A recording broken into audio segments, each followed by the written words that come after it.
guys, welcome back. This is RandoGEEK. All right, guys, so we have an article here regarding some troubles for AT&T and their DirecTV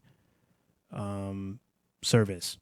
So what's happening here is DirecTV Stream and DirecTV subscribers are pretty much losing Nexstar-owned ABC, CBS, Fox, and NBC stations because the two companies are fighting over fees. All right, so here's what we know. Today, DirecTV and DirecTV Stream subscribers have lost Nexstar-owned ABC, CBS, Fox, and NBC affiliates, along with the CW stations owned by Nexstar. The stations went dark at 7 p.m. Eastern. Nexstar says DirecTV rejected Nexstar's offer to extend the current distribution agreement to October 31st of 2023 to give both sides more time to negotiate. In total, 159 Nexstar-owned local TV stations are now dark on DirecTV, DirecTV Stream, and Uverse. News station has also gone dark on DirecTV. This comes as Nexstar warned customers late last week that their stations could go dark on DirecTV and DirecTV Stream. Nexstar is the largest broadcaster in the United States of local TV programs. Now millions will be without some of their local stations on DirecTV, Uverse, and DirecTV Stream. DirecTV has accused Nexstar of asking for unwanted price increases in a statement sent to Cord Cutters News. Nexstar has a long track record of forcing programming outages in an effort to unnecessarily raise prices for everyone at the expense of the communities they are licensed and entrusted to serve. This statement came from Rob Thun. He is the Chief Content Officer at DirecTV. He also says, "We will continue to work with Nexstar to reach an agreement and will take all necessary actions to provide our customers access to their favorite programming while protecting them from unwarranted price increases." In a statement to Cord Cutters News, Nexstar pushed that they are just looking for a fair price.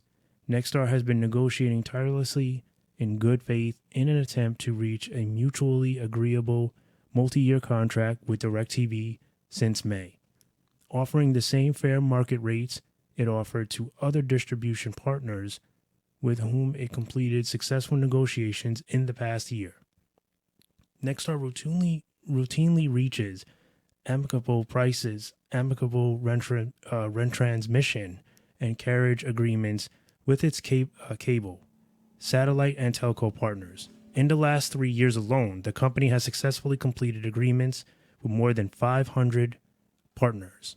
Earlier this year, DirecTV announced it had sued one of the largest owners of local television stations, Nexstar, along with Mission and White Knight for what it calls illegal collusion. The lawsuit was filed in U.S. District Court for the Southern District of New York. At issue here are DirecTV's allegations that America's largest broadcaster, Nexstar Media Group, continues to violate federal antitrust law by engaging in an illegal conspiracy with Mission Broadcasting and White Knight Broadcasting to manipulate, raise, and fix prices for retransmission content fees. DirecTV says Nexstar's action threatens local television as we know it today. At the core of the issue here is an effort to push up the cost of local TV. DirecTV says that over the last 15 years, the cost of local TV is up 5,000%. Now they are arguing these three companies are working together to drive up the price even higher. In the lawsuit, DirecTV accuses Nexstar of suing a sham sidecar agreements with Mission and White Knight stations to go around FCC ownership caps. So there was a statement, right, that was made, and it says Mission and White Knight are unlawfully coordinating with Nexstar to raise prices and extract super competitive retransmission content fees from DirecTV and overlap DMAs. Those markets where both Nexstar and either Mission or White Knight each own a Big Four station. DirecTV states, to accomplish this unlawful and anti-competitive aim, Mission and White Knight have entered into an agreement in which they have effectively relinquished decision-making authority to Nexstar. DirecTV says in the suit that the trio routinely shares confidential rates and other financial information through a single agent who can't keep the details of one contract straight from another, closely align their respective blackout dates, and duplicate their public responses to the media to manipulate viewers and betray the public trust once they unilaterally pull their station signals. A Nexstar spokesperson sent Cord Cutters News the following statement. Nexstar's shared services agreements with White Knight and Mission Broadcasting are in full compliance with the FCC rules, and each station group independently negotiates its own retransmission content agreements with its cable, satellite, and telco partners. This lawsuit is without merit, and Nexstar looks forward to prevailing in court. So this here is going to be a big problem for AT&T right now. Even some folks in the comments on this article say the same thing. I think that it's easier said than done to come to an agreement. I think it might be best for them to kind of just break bread at this point, because they're both going to lose, with all these lawsuit fees and, attorneys and dragging it out and upset customers. The bottom line is they'll probably come to a temporary agreement, and then the battle will, I guess, go on behind the scenes. So it's very interesting to see where this will lead, how this will wind up.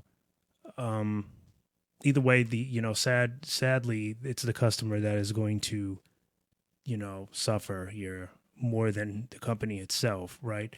So obviously AT&T will be losing customers if this doesn't get resolved, which will put them further in debt. So they definitely don't want that, which is why the anger here, this is where the anger comes from their end. In the article, you could see how desperate they are to get this resolved, because this will definitely hurt them. Losing all of these channels and partnerships and losing customers. There's going to be a lot of upset customers that are going to be looking for these programs. Okay, they're paying a lot of money for DirecTV. It's not cheap, right? So they're going to be upset. I think it's just a mess. This whole cable thing is just a mess at this point. There's a reason why people are cutting the cord. It's a disaster. Okay, it's overpriced. It's dated. And let's be real, a lot of this stuff is just, it's a mess. There's no other way to put it, all right? It's so easy today to just select certain streaming services to get the channels you need. A lot of this stuff either goes unwatched, or if you do like it, there's some kind of battle between the provider and the company. It's like children fighting over candy at this point. DirecTV has been suffering for a long time. There's been, a lot of issues with DirecTV. It's a very complicated thing. I think they're holding on to a dream at this point with cable.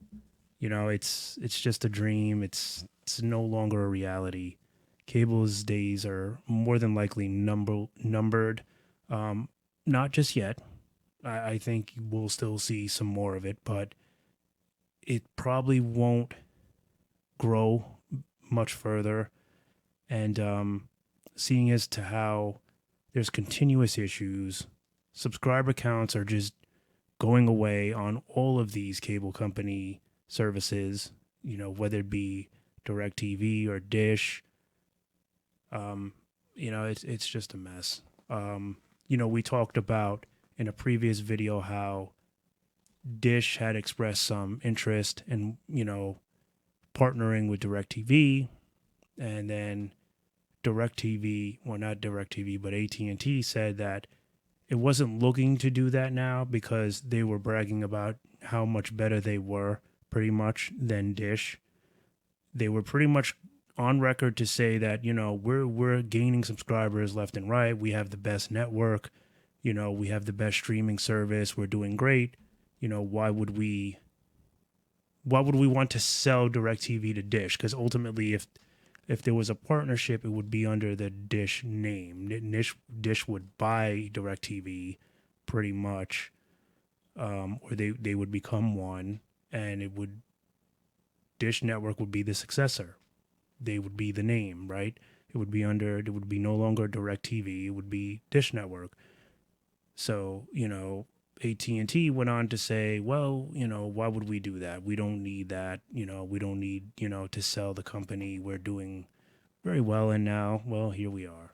So we're, now they're going to be losing some customers over this. It will probably get resolved temporarily, but, this will probably be a developing story where we'll hear more about this battle, I'm sure, in the future, because they've already been going at it for a while. All right, and they still haven't made up. They've basically put a Band-Aid on an ongoing issue. Now the Band-Aid came off, and now they got to put a bigger Band-Aid because now there's a bigger wound. So, yeah, I mean that's pretty much how it goes with these companies, right? So it's always something with them. So, all right, guys, comments. Let me know what you think about the problem here with AT&T and Dish. I mean, not Dish, DirecTV. Do you think this is going to hurt AT&T financially? How bad? Let me know below. All right, guys. Also, don't forget to like and subscribe, and don't forget to turn on your notification bell so you guys get notified whenever I drop a new video. As always, I want to thank you for stopping by and watching. It's much appreciated, and I'll catch you in the next one. Bye for now.